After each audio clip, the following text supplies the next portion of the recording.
Mahal, okay ka lang ba? Yes. I'm so happy and excited for this honeymoon. Abay, dito na ba yung hotel? Oh, Kuya Rocky. Ayos ka lang ba? Eh, sabi ko naman sa'yo, okay lang naman di ka sumama eh. Honeymoon naman namin ni Eya. Ba't hindi ka naman pahinga sa bahay? Bakit? May problema ba? Gusto ko lang din masigurado yung kapatid ko ay okay lang. Tsaka, gusto ko din mag-relax eh. Naku ba, mahal? Okay lang yan. Mas masaya kapag kasama si kuya eh. Masaya nga to.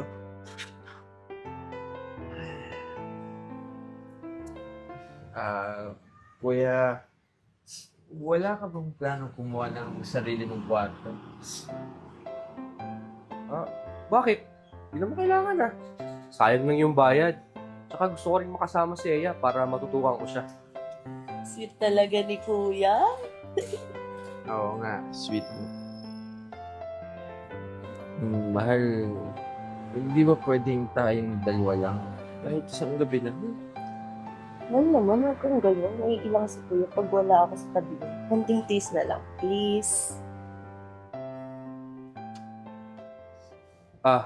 O nga pala, Bayaw. Anong plano mo sa kapatid ko? Katrabaho ka ba sa ospital o magtatayo ka ng negosyo?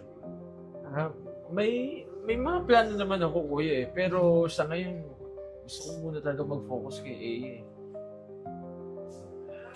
Mabuti yan.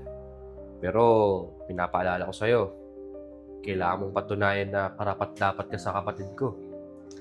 Kuya naman, huwag kang ganyan. Natetense tuloy si Ian.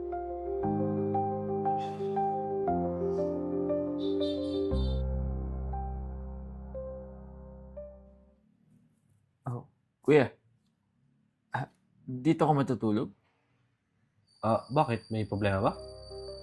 Kulit mo talaga, kuya. Alam mo, Ian, enjoy na lang natin to. Huwag mo sabihin, kuya, pati bukas dito ka di matutulog. Bakit? May issue ba dun? Gusto ko lang naman kasama yung kapatid ko eh. Kaya nga, mahal. Anong problema doon? Kuya Han, sensya na, di ko na kasi kayang magtimpi eh. Alam mo, akala ko, kaya tayo nandito, honeymoon natin. Di ba, para makaalis tayo sa stress, sa kasal, mapagbanding tayo bilang mag-asawa, pero hindi naman yun ang nangyayari.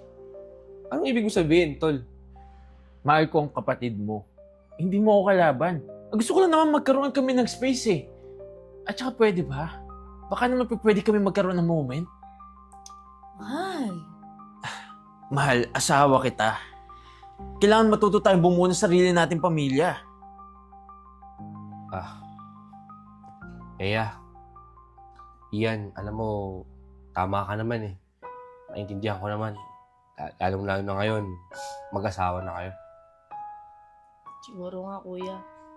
Tama si Ian. Oras na para ipaubaya mo ko sa kanya. Para naman magawa niya yung pagiging asawa niya. Naintindihan ko naman eh. Salamat, kuya.